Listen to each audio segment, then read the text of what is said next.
vast amounts of the world that we call human is already under the control of artificial intelligences, including very vital parts of our political and social dynamo. For example, how much tin, bauxite, and petroleum is extracted, at what rate it enters the various distribution systems, at what rate tankers are filled in Abu Dhabi, at what rate oil refineries are run in Richmond.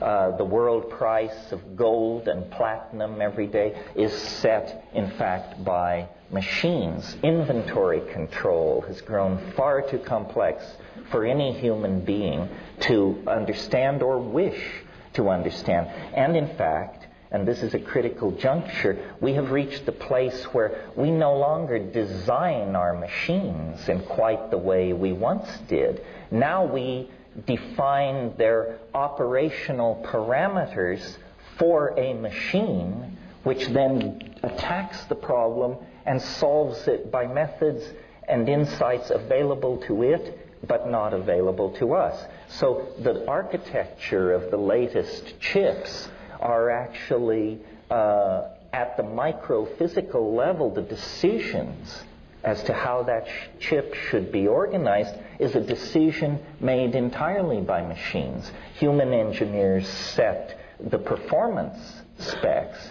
but they don't care how this output is reached. Every day up in Silicon Valley, there are people who go happily to work laboring on what they call the great work.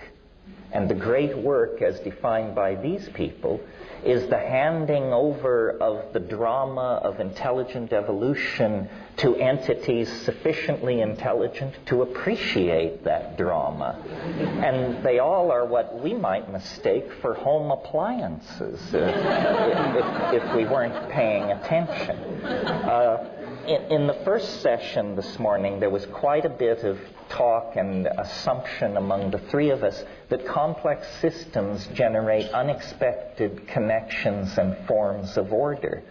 The Internet is the most complex, distributed, high-speed system ever put in place on this planet. And notice that while we've been waiting for the Pleiadians to descend or for the face on Mars to be confirmed, all the machines around us, the cybernetic devices around us in the past 10 years have quietly crossed the threshold into telepathy.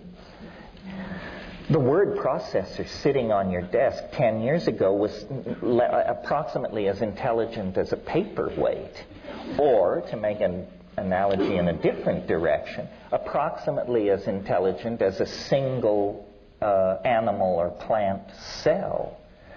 But when you connect the wires together, the machines become telepathic.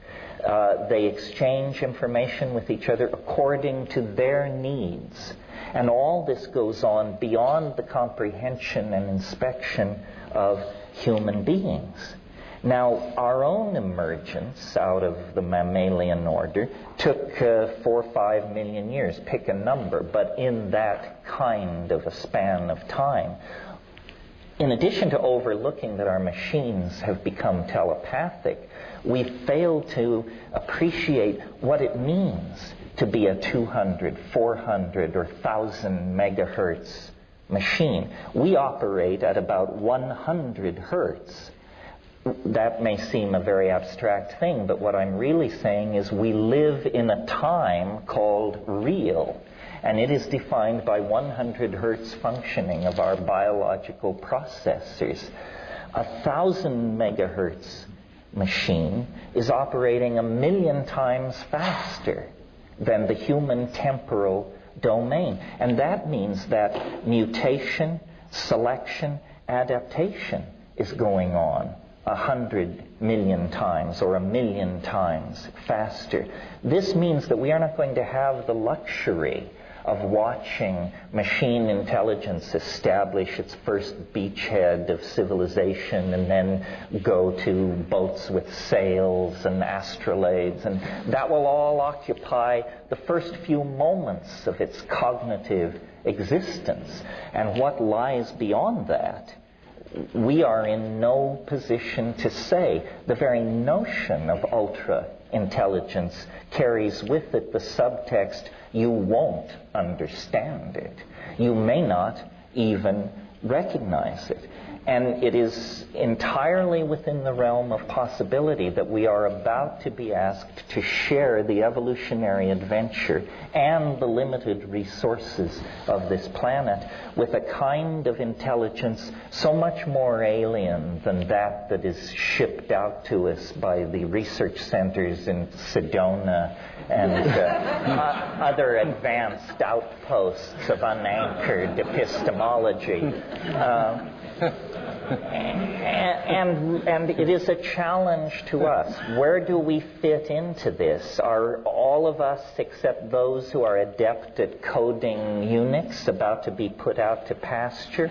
Are we to become embedded in this? What will this child of ours make of us?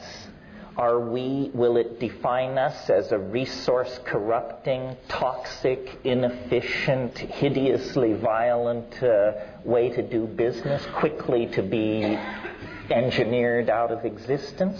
Or can we somehow imbue this thing with a sense of filial piety so that for all of our obsolescence, for all of our profligate destruction of precious silicon and gold and silver resources, we will be folded in to its designs?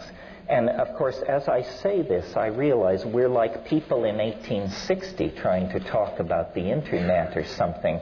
We're using the vocabulary of the two-wheeled bicycle to try to envision a world linked together by 747s.